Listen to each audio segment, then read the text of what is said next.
today. That's so special. Thank you. Amen. Brighton, how are you? Good. I am so glad that we get to be here in the treehouse to learn more about Jesus. Aren't you happy that Jesus is here and always is near with us? You know, I know that the disciples were Jesus' best friends, right? And he had some really close friends. Do you know who his closest friends were? Thank you. Who was his closest friends? His three. His disciples. Yes, his disciples, but there were three of them. And one of them at least, or two of them were probably his brothers. Yes. James and John? Peter, James, and John, you're right. And they were asked to pray, and some of the other disciples were already a little bit jealous of them beforehand. And so they were thinking that, oh, we can do miracles like Jesus. And so they were actually performing other miracles on behalf of Jesus. But now Jesus is in town, and there's a commotion at a distance. And Jesus knows what that commotion is. But the disciples, they felt like they were dishonoring God. They were demonstrating a lack of faith once again. Remember in the wind and the waves? Yeah. Their faith was lacking. And again, their faith was lacking. Because what happened was there was a father that brought his son to the disciples. And what happened? The disciples couldn't do anything about it. What? So the disciples tried to make the demons go, but they were in the boy. And then the father came to Jesus and asked him, and he made the demons go. You're right, Brighton.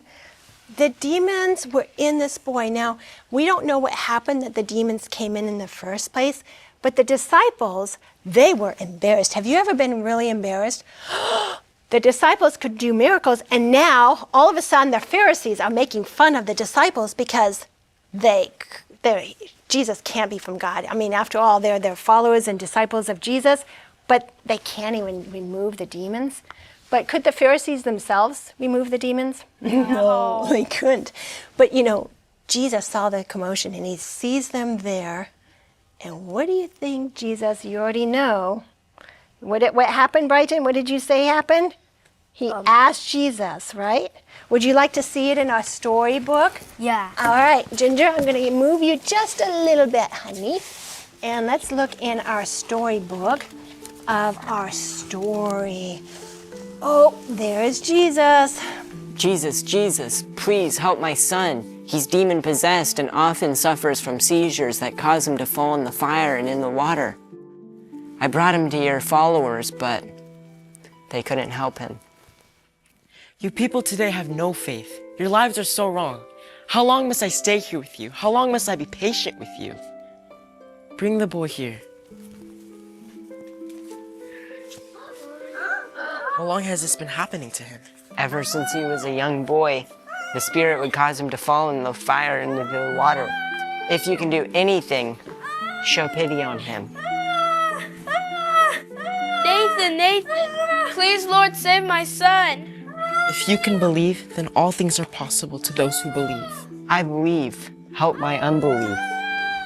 You evil spirit who makes this boy deaf and stops him from talking, I command you to leave him and never enter him again.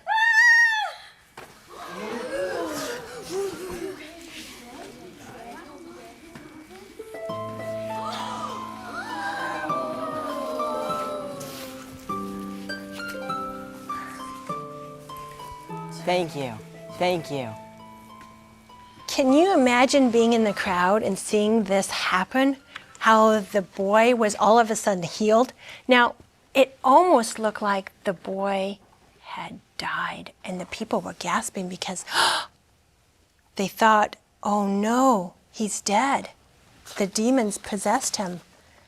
Now, why did Jesus ask the Father, how long has this been happening? Didn't Jesus already know how long that had been happening?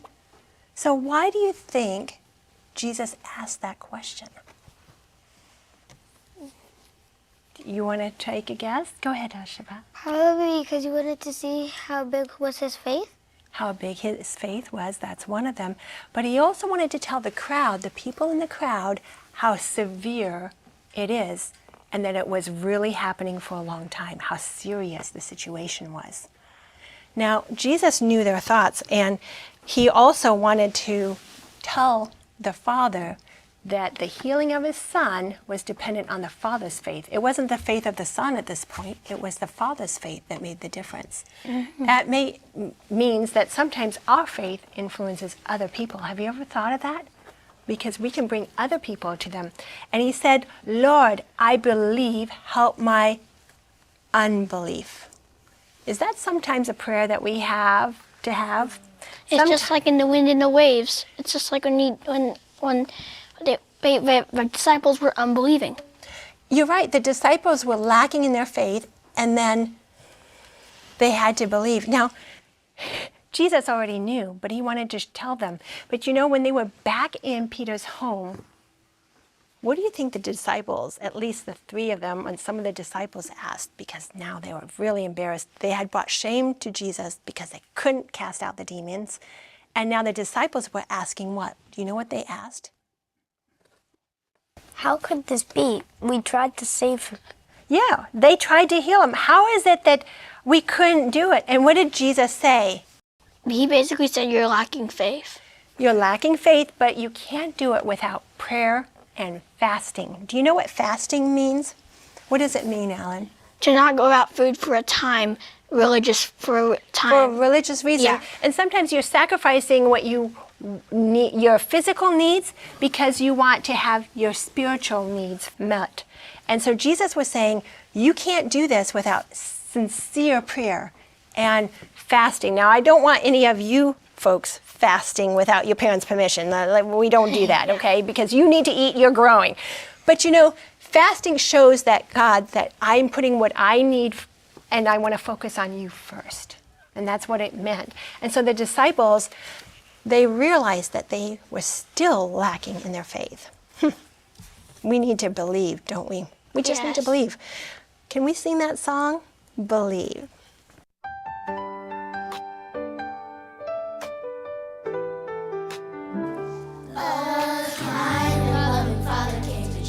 One day, my son is filled with demons and they really want to stay. The disciples tried to drive them out, but they refused to go. So Lord, I came to you. I thought you would want to know.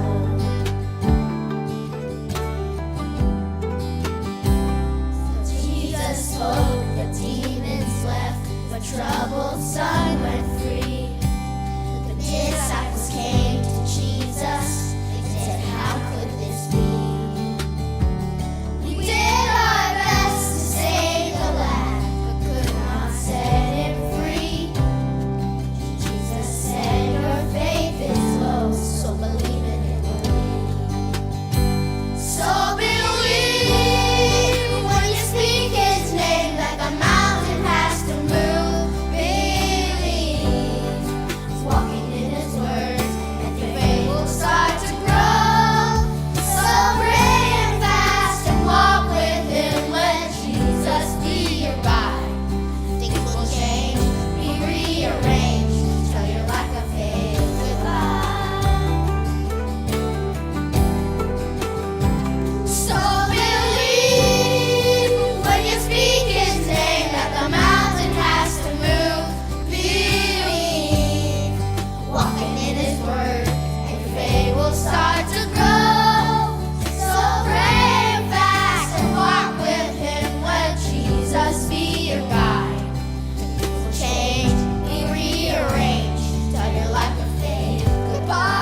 Oh, you know, that is a special song that we just have to believe.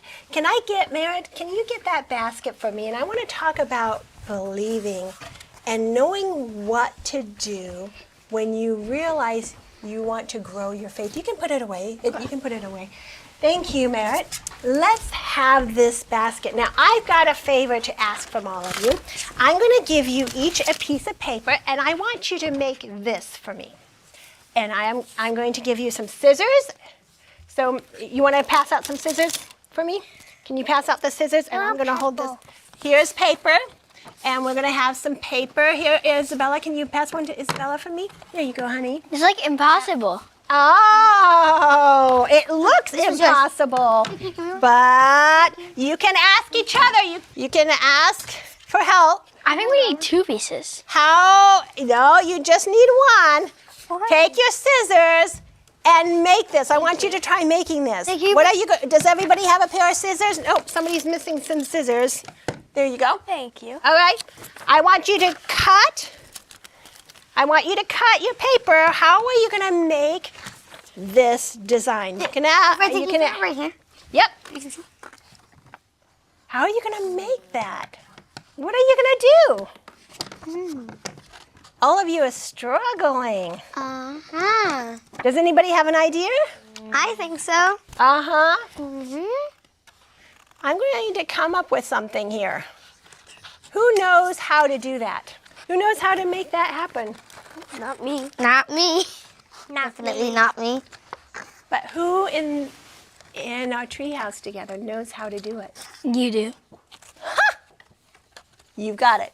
That's exciting. Did anybody ask for help from me? No. No. You know, sometimes our faith is like that. When we want to grow our faith, it's like we have to ask Jesus to help grow our faith. And let me show you how to do it. You're going to cut it about halfway, and then cut it halfway this way, and then flip it and cut it halfway this way. You're going to cut Mine's already messed up. 2, like an M. You're making an M. Okay? And all I'm going to do is flip it. Mine's is messed up. Uh-huh. It's okay. I can get you another piece. You can flip it. But you know, it's really special how with God we can do all things. Do we have time for one question? Why did Jesus ask how long has this been happening? Was it A, because Jesus didn't know? B, to show the crowd the severity of the situation? Or C, to see if the father knew how long the boy had been suffering? What was that one? It was what? B. You're right, to show the crowd the severity of it. You know, when we are with Jesus, nothing is too big for Jesus. Aren't you glad for that? Thanks for joining us on Jesus My Light. All right, let's see. Can you make it happen?